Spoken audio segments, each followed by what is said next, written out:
नमस्कार दोस्तों, स्वागत है आपका अनुपम हाई सेकेंडरी में। वर्तमान के समय जम्मू कश्मीर काफी चर्चा में है और भारतीय संघीय स्वरूप का ढांचा जो है, उसके विषय में भी बात की जा रही है।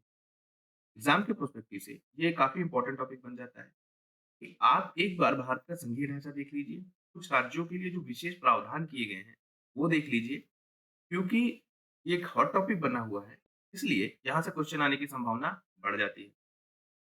तो इस वीडियो में हम एक तो समझेंगे कि भारत का संघीय ढांचा कैसा है, जो संघीय स्वरूप है भारत का, वो अमेरिका के संघीय स्वरूप से डिफरेंट कैसे है? और जो कुछ राज्य हैं, जिनके लिए स्पेशल प्रोविजंस किए गए हैं, वो स्पेशल प्रोविजंस क्या हैं? वो भी हम देखें। अगर हम भारतीय संघीय व्यवस्था को देखें, तो भारत के राज्यों को स्वायत्तता तो प्राप्त है, पर भारत के राज्य भी फ्री हैं, लेकिन कुछ स्थानों पे आप देखेंगे कि ये केंद्र की ओर है।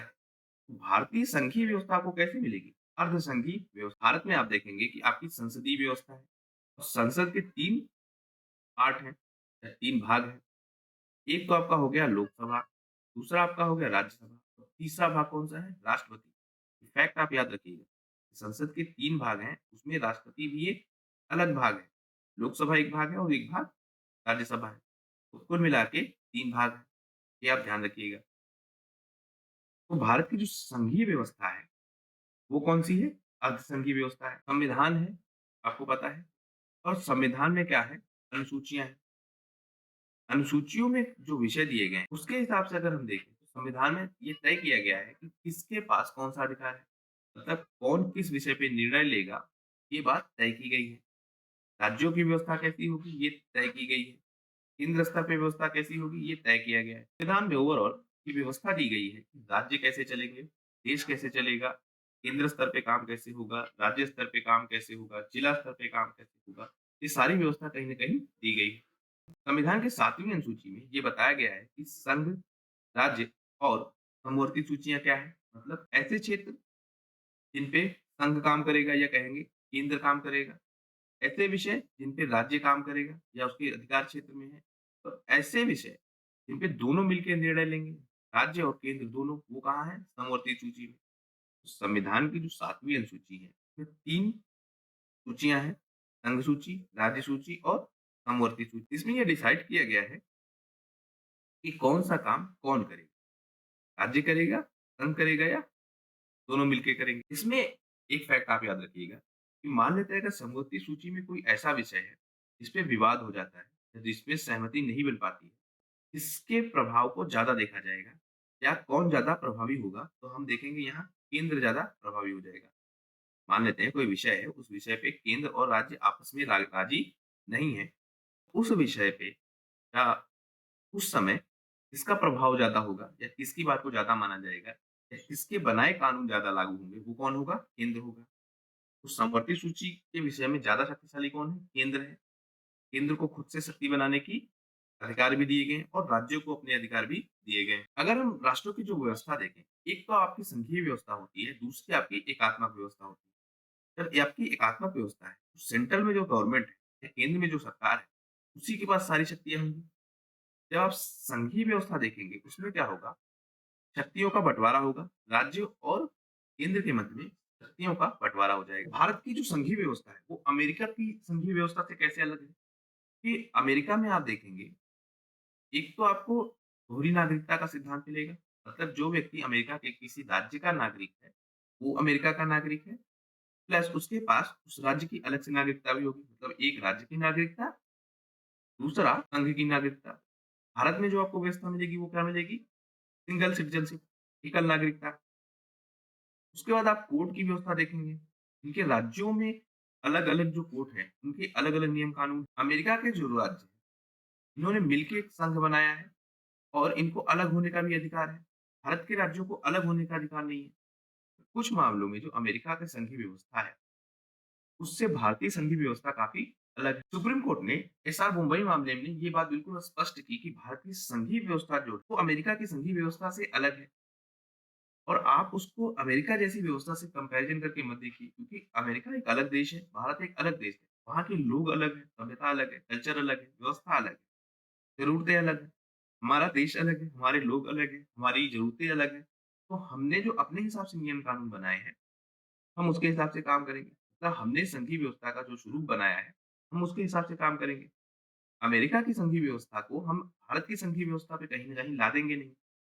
तो एसआर मुंबई मामले में सुप्रीम कोर्ट ने ये बात स्पष्ट की कि भारत में संसद के पास नए राज्यों को स्वीकार करने, नए राज्यों का निर्माण करने, उनकी सीमाओं को निर्धारित करने, उनके नाम को बदलने, ये सब करने का अधिकार है और किसी राज्य को अलग-अलग भाग में विभाजित करने की भी शक्ति है। ये शक्ति अमेरिका में आपको नहीं मिलेगी।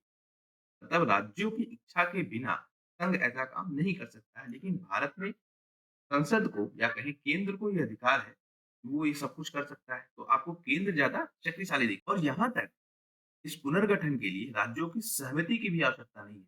ये प्रीलिम्स के लिए बहुत इंपॉर्टेंट फैक्ट है। आप ध्यान रखिएगा कि राज्यों के पुनर्गठन के लिए राज्यों राज्यों की सहमति की आवश्यकता नहीं है। दूसरा, अदालत ने ऐसे कई प्रोविजंस गिनाए जो ये बताते हैं कि केंद्र जो आपका है वो राज्यों की शक्तियों पे ओवरराइड कर सकता है। मतलब मान लेते हैं कोई विषय है जिस पे राज्य कानून बना रहा है, ऐसे कई प्रोविजंस हैं जिसके तहत केंद्र उन पे कानून बना सकता है और जब भी विवाद होगा राज्य के कानून पे और केंद्र के कानून पे, तो ज़्यादा प्रेफ़रेंस किसको दी जाएगी? केंद्र वाले कानून को। भारत का संघीय ढांचा कैसा है?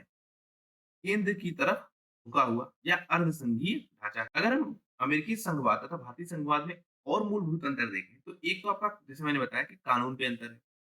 जो अवशिष्ट शक्तियाँ हैं, वो राज्यों के पास है और भारत में क्या है, जो कानून बनाने की शक्ति है, वो संसद में निहित है और अमेरिका की जो अवशिष्ट शक्तियाँ हैं, वो किसके पास है? राज्यों के पास है। अगर कोई ऐसा विषय है, जो ना राज्य सूची में है, जो ना केंद्र की सूची में है और जो ना समवर्ती सूची में है, उस केस में उस पे कानून कौन बनाएगा? तो भारत में कौन बनाएगा? केंद्र बनाएगा, उसको अधिकार है। लेकिन जब आप अमेरिका के संविधान को देखेंगे, तो उसमें ये अधिकार किसको है? राज्यों को ये अधिकार है कि राज्य उस पे कानून बनाएँगे, पर भारत में केंद्र बनाएगा। राजकोषीय मामले में भी आप अंतर देखेंगे, तो राज्यों को अपने स्वयं के संसाधन जुटाने की शक्ति है। कहाँ पे? अमेरिका में। मतलब राज्य खुद से भी लोन ले सकते हैं, खुद से उधारी बाँट सकते हैं, खुद से बॉन्ड खरीद सकते हैं, मतलब वित्तीय स्वायत्तता है राज्यों को। भारत में आप देखेंगे वित्तीय स्वायत्तता उस स्तर की नहीं है राज्यों को। राज्य लोन तो ले सकते हैं, लेकिन काफ़ी हद तक ये केंद्र की सहमति पे निर्भर करता है। मतलब राज्य लोन तभी ले पाते जब केंद्र की सहमति हो। अगर केंद्र चाहे कि राज्य बाहर से लोन ना ले पाएँ, उसके भी प्रोविज़न्स आपको मिलेंगे भारतीय संघीय व्यवस्था में कहीं न कहीं। तो राजकोषीय व्यवस्था में कौन ज़्यादा प्रभावशाली है भारत में? केंद्र। कानून बनाने में भारत में ज़्यादा कौन प्रभावी है? केंद्र। अमेरिका में ज़्यादा प्रभावशीलता किसकी है? राज्यों की। ये चीज़ आप ध्यान रखें। जो एक आपका एक्ट आता है, अब हम अपने मूल टॉपिक पे आते हैं।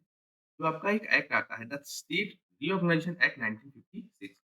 47 आपका देश आज़ाद होता है, उसके बाद ये एक्ट आएगा बाद में, जिसमें राज्यों की जो व्यवस्था है वो पुनर्परिभाषित की जाएगी। पहले क्या था जो राज्य थे आपके वो ए-बी-सी-डी कैटेगरी में डिवाइडेड थे।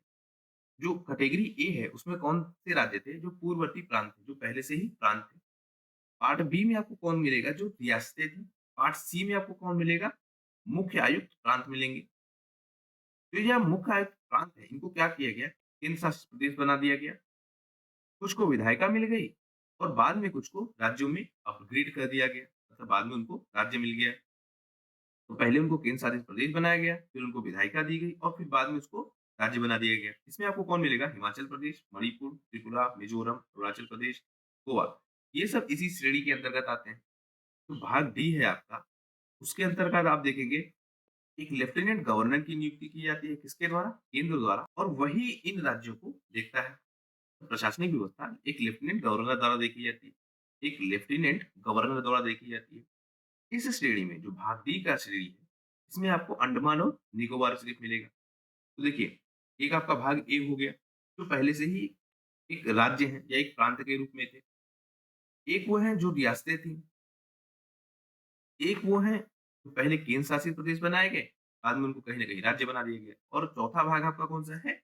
एक लेफ्टिनेंट गवर्नर के थ्रू जिसका शासन हो रहा है और अंडमान और निकोबार का क्षेत्र। अंग्रेजों के टाइम पे देखेंगे, तो ये एक जेल जैसी व्यवस्था थी या निर्वासन जैसी व्यवस्था यहाँ पे अपनाई जा रही थी।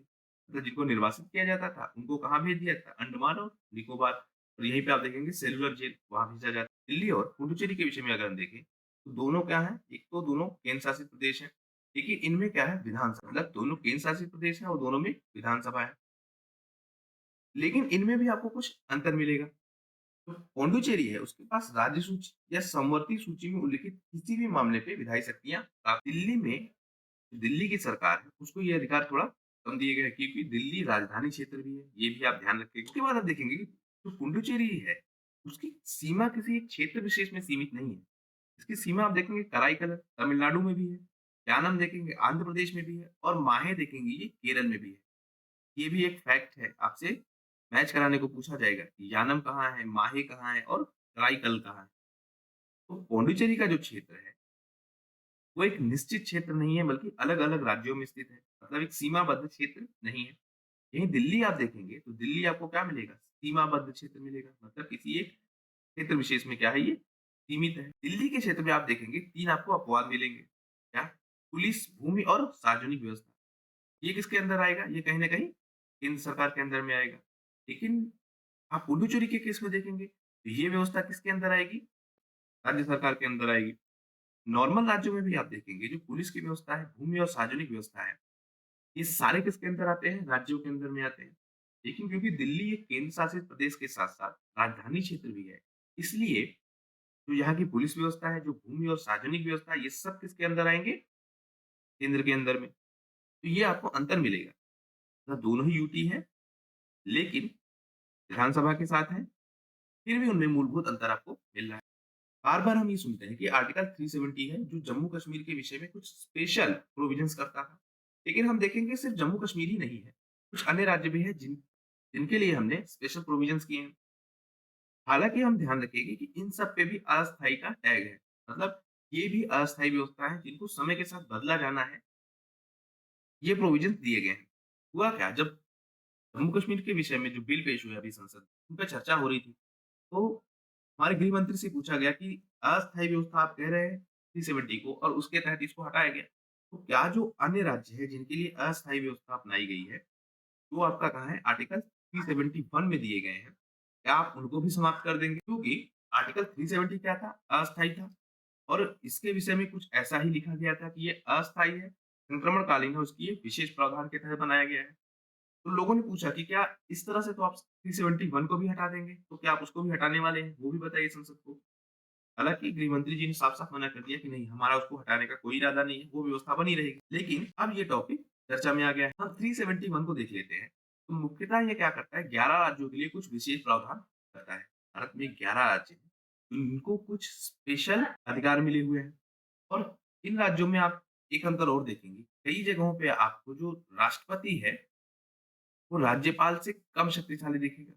मतलब राज्यपाल की शक्ति आपको ज़्यादा मिलेगी। आपसे ये सवाल इंटरव्यू में पूछा जा सकता है, आपसे ये सवाल प्री में भी पूछा जा सकता है, आपसे मेंस में भी पूछा जा सकता है। कि ऐसी कौन-सी व्यवस्था है जो राज्यपाल को ज़्यादा शक्तिशाली बनाती है? तो ये आर्टिकल 371 की जो व्यवस्था है, ये आप देखेंगे, कई प्रोविजंस हैं जो राज्यपाल को ज़्यादा शक्तिशाली बनाएँगे। तो इनके प्रोविजंस को देख लेते हैं। जो आर्टिकल 371 है, ये मुख्यतः पहले कहाँ लागू हो रहा है? महाराष्ट्र और गुजरात के क्षेत्र में। यहाँ क्या बात की जा रही है कि राज्यपाल क्या करेगा, एक अलग विकास बोर्ड बनाएगा। किसके लिए? विदर्भ, मराठवाड़ और शेष महाराष्ट्र के लिए। तो एक अलग विकास बोर्ड बनाए जाने की बात की गई है। इसके तहत डेवलपमेंट का काम किया जाएगा। दूसरा हम देखें जो आपका 371 ए है, इसको कब अपनाया गया? 13वें संविधान संशोधन के तहत नागालैंड के विषय में ये प्रोविजन है। 1960 में क्या हुआ? केंद्र और जो नागा पीपुल्स कन्वेंशन है, उनमें एक 16 सूत्रीय समझौता हुआ। और उसी के तहत 1963 में नागालैंड का निर्माण हुआ। अब इसमें क्या प्रोविज़न है 371 ए में कि राज्य की विधानसभा की सहमति के बिना जो भूमि है, उसका ट्रांसफर किसी को नहीं किया जा सकता और ना ही ऐसा कोई कानून बनाया जा सकता है। तो राज्य का जो भूमि का मामला है, वो राज्य विधानसभा के कंट्रोल में है। जो आप देख रहे थे ना कि राज्यों की सीमा में परिवर्तित करने का अधिकार केंद्र का है, राज्यों से पूछे बिना बदल दे। ये भी व्यवस्था नागालैंड में जाके फेल हो जाती है या कुछ और स्थान भी होंगे, उनमें भी ये व्यवस्था आपको नहीं लागू होती हुई दिखेगी। तो आप ये ध्यान रखेंगे। तो 31 ए किस लिए हो गया? नागालैंड। 31 बी आप देखेंगे कब अपनाया गया? 22वें संविधान संशोधन से 1969 में और ये कहाँ होती है? असम में लागू। इसमें क्या व्यवस्था है कि विधानसभा की एक समिति बनाई जाएगी और उस समिति का गठन कौन करेगा? राष्ट्रपति और इस समिति में लोग कौन होंगे? जो जनजातीय क्षेत्र है, वहाँ से चुने गए सदस्य होंगे। तो एक विधानसभा की स्पेशल समिति बनाई जाएगी। उस समिति को कौन बनाएगा? राष्ट्रपति बनाएगा। और राष्ट्रपति क्या करेगा? जो जनजातीय क्षेत्र के लोग हैं, उनको इसमें नॉमिनेट करेगा। 371 सी देखिए, 371 सी किसके लिए है? मणिपुर के लिए। अब इसमें भी प्रोविज़न किया गया है कि राज्यपाल को ये अधिकार है कि पहाड़ी जो क्षेत्र है, उनमें जो निर्वासित सदस्य हैं, उनकी एक समिति बनाई जाए और उनके साथ मिल के काम-काज किया जाए, जिससे डेवलपमेंट अच्छा हो सके। तो आप देखेंगे इनमें जो प्रोविज़न्स है, वो क्या फ़ोकस कर रहे हैं? जो स्थानीय व्यवस्था है, उसको कहीं न कहीं साथ लेकर चलने की बात कर रहे हैं। जो स्थानीय लोग हैं, स्थानीय सभ्यताएँ हैं, स्थानीय कल्चर है, उनको हम साथ में लेके प्रशासनिक भूमिका में शामिल करें, जिससे डेवलपमेंट ज़्यादा आसान हो पाए। अगला हम देख लें जो अनुच्छेद 371 डी है, जो सिविल सर्विसेज़ है, उसमें स्थानीय कैडर की व्यवस्था है। मतलब जो सिविल सर्विसेज़ में लोग आएँगे, उनके जो स्थानीय कैडर के लोग हैं, उनमें अधिकार किसको प्राप्त है? आंध्र प्रदेश और तेलंगाना को। आर्टिकल 371 ई देखेंगे, ये भी क्या कहता है? आंध्र प्रदेश में एक विश्वविद्यालय की अनुमति देता है। आर्टिकल 371 देखेंगे, तो ये संबंधित है किससे? सिक्किम से संबंधित है और इसमें क्या व्यवस्था है? जो विधानसभा की सीटें हैं, उनमें कुछ वर्गों को क्या है? रिज़र्वेशन दिया जाएगा। मतलब कुछ सीटों पे सिर्फ़ किसी वर्ग विशेष से ही लोग चुन के आएँगे। ये व्यवस्था कहाँ मिल रही है आपको? सिक्किम में। तो आप देख रहे होंगे कि मोटा-मोटा प्रोविज़न क्या है? जो स्थानीय लोग हैं, स्थानीय सभ्यता है और उनका गवर्नेंस में पार्टिसिपेशन है, उसको सुनिश्चित करने के लिए ये व्यवस्था अपनाई गई है। जम्मू कश्मीर में बिल्कुल आपको अलग व्यवस्था मिल रही थी। ई-70 की व्यवस्था जो आप देख रहे थे, बिल्कुल अलग तरह की व्यवस्था थी, कि अपना खुद का ही एक तरीके से कानून बना के चल रहे थे। इनकी खुद की इनकी जो व्यवस्था थी, वो कहीं न कहीं डिफेंसिव व्यवस्था थी कि मतलब ये लोग खुद को बचा रहे थे, किससे? केंद्र से। लेकिन जो 371 की व्यवस्था आपको कहीं न कहीं दिख रही है, वो क्या दिख रही है? ये लोग शामिल कर रहे हैं किसमें? गवर्नेंस में। मतलब स्थानीय कल्चर को, स्थानीय व्यवस्था को सँभालते हुए, को सुरक्षित रखते हुए इनको गवर्नेंस में शामिल कर रहा है। फिर हम देखेंगे 371 जी की जो व्यवस्था है, वो क्या कहती है? ये मिज़ोरम से संबंधित है और ये क्या करेगी? जो भूमि का स्वामित्व है, उसका हस्तांतरण है, उसपे कानून कौन नहीं बना सकता है? केंद्र नहीं बना सकता है।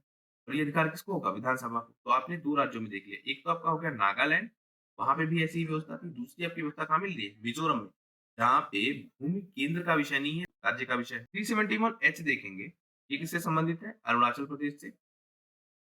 यहाँ पे एक राज्यपाल को विशेष ज़िम्मेदारी दी गई है कि वो मंत्रिपरिषद से सलाह करे और उसके बाद अपने खुद के डिसीज़न्स ले, इस क्षेत्र से संबंधित। यहाँ राज्यपाल को ऐसी कई सारी शक्तियाँ दी गई है, जिसमें वो खुद से निर्णय ले सकता है इस राज्य के विषय में। किस राज्य के विषय में? अरुणाचल प्रदेश। अरुणाचल प्रदेश में आप देखेंगे राज्यपाल कहीं न कहीं आपको राष्ट्रपति से ज़्यादा ताकतवर दिखेगा। तो राज्यपाल की शक्तियाँ राष्ट्रपति से ज़्यादा होगी किस मामले में? अरुणाचल प्रदेश के मामले में। फिर आप देखेंगे 371 जे है, ये कर्नाटक से संबंधित है। यहाँ भी एक अलग विकास बोर्ड की व्यवस्था है। तो जो सामान्य राज्य आप देख रहे हैं वर्तमान में भी, नॉर्थ ईस्ट के राज्य छोड़ दीजिए, तो वहाँ पे क्या बात की जा रही है? एक विकास बोर्ड बनाएँगे और वो डेवलपमेंट का काम देखेंगे किसी स्थान विशेष में। जो नॉर्थ ईस्ट के राज्य हैं, उनमें स्थानीय प्रशासन को कहीं न कहीं या स्थानीय लोगों को शामिल किया जा रहा है गवर्नेंस में। और नागालैंड और मिज़ोरम में आपको क्या व्यवस्था मिल रही है कि यहाँ की जो ज़मीन है, उस पे बाहर के लोगों का अधिकार ना हो या उस पे अधिकार किसका होगा, ये तय करने की जो शक्ति है, वो राज्य को ज़्यादा दी गई है। तो आप देख पा रहे हैं आर्टिकल 371 कुछ अन्य राज्यों को भी ऐसे अधिकार देता है कि अपनी वो क्षेत्रीय स्वायत्तता को बनाए रखें। इसमें आप देख रहे हैं 371 ए से लेके 371 जे तक के प्रोविज़न आपको मिल रहे हैं। फिर हम आपकी व्यवस्था देखते हैं, तो जो संविधान की छठी अनुसूची है, उसमें भी आपको विकेंद्रीकरण का उदाहरण मिलेगा, मतलब राज्यों के पास ज़्यादा शक्ति मिलेगी। इस अनुसूची में अगर आप देखेंगे तो असम, मेघालय, त्रिपुरा और मिज़ोरम में स्वायत्त जिलों की बात की जा रही है और स्वायत्त क्षेत्रों का निर्माण किया जा रहा है। मतलब इन क्षेत्रों में कानून बनाने की शक्ति, नियम कानून बनाने की शक्ति, व्यवस्था बनाने की शक्ति कहीं न कहीं स्थानीय लोगों को ज़्यादा दी जाएगी। और आप देखेंगे कि कुछ इस तरह की जो स्वायत्त परिषदें हैं, ये बनाई गई हैं। देखिए, एक एग्ज़ाम्पल से इस पूरी बात को समझते हैं। जैसे मान लेते हैं आपका असम है। असम एक राज्य हो गया पूरी तरीके से। अब असम के कुछ जिले ऐसे होंगे जिनमें जनजातियाँ ज़्यादा हो। अब इन जो जनजातीय क्षेत्र हैं, इन क्षेत्रों को जिलों में कैटेगराइज़ किया गया है। किसी-किसी जिले में बहुत सारी जनजातियाँ मिलेंगी। ये असम का पूरा क्षेत्र, वहाँ सारे क्षेत्र में जनजातियाँ ही तो नहीं होंगी ना, कुछ अन्य लोग भी होंगे। तो पहले तो हमने कैटेगराइज़ेशन कर दिया। अब हमने देखा जो आपके जिले हैं, इनको हमने बाँट दिया किसमें? स्वायत्त क्षेत्र में। मतलब जिलों में भी हमने एक क्षेत्र बँटवारा कर दिया और उसके बाद इस क्षेत्र के विकास के लिए हमने क्या किया, एक बोर्ड बनाया या परिषद बनाई। तो ये ध्यान देगा कि यहाँ स्थानीय लोगों का विकास कैसे हो पाए। तो हम क्या करें, स्वायत्त क्षेत्र से इस स्वायत्त क्षेत्र का विकास कर रहे हैं, उससे इस जिले का विकास होगा, तो कुल मिला के राज्य का विकास होगा और अंत में विकास किसका होगा? देश का। तो कुछ इस तरह की व्यवस्था हमने बना रखी है, छठी अनुसूची के तहत। तो ये कहाँ-कहाँ लागू होती है? आप ध्यान रखेंगे कि असम, मेघालय, त्रिपुरा और मिज़ोरम में। और ये भी एक विकेंद्रीकरण का उदाहरण है। ये जो क्षेत्रीय परिषदें हैं, ये क्या करेंगी? भूमि के आवंटन के काम देखेंगी, कब्जे और उपयोग के काम देखेंगी, वन प्रबंधन का काम देखेंगी, जल प्रबंधन का काम देखेंगी, विवाह, तलाक और संपत्ति के मुद्दों को भी ये देखेंगी। तो इनकी जो प्रेजेंस है इस क्षेत्र में, उसको बनाए रखने के लिए और गवर्नेंस में उनको शामिल करने के लिए ये सारी व्यवस्था की गई है। इसी के तहत आप देखेंगे कार्बी आंगलांग स्वायत्त परिषद बनाया गया है। अन्य परिषदें भी हैं। एक उदाहरण के थ्रू आप समझ लीजिए, किस तरह से स्थानीय परिषदें बनाई गई। तो वर्तमान में ये मुद्दा काफ़ी चर्चाओं में बना रहा है। आशा करता हूँ आपको ये समझ में आया होगा कि 2 प्रोविजन्स हैं। एक 371 का प्रोविज़न जिसके तहत राज्यों को स्वायत्तता दी गई है। दूसरा 6th शेड्यूल का प्रोविज़न जिसके तहत राज्यों को स्वतंत्रता दी गई है। 371 स्थानीय प्रशासन को ये भी प्रमोट कर रहा है और 6th शेड्यूल ये भी क्या कर रहा है? स्थानीय लोगों की प्रशासन में भूमिका को तय कर रहा है। तो आशा करता हूँ ये आपको समझ में आया होगा। जुड़े रहिए आप लोग इस चैनल के साथ और चैनल को ज़्यादा से ज़्यादा लोगों तक शेयर करिए, जिससे हम ज़्यादा से ज़्यादा लोगों तक अपनी पहुँच को बना सकें। आपका हमसे जुड़ने के लिए धन्यवाद।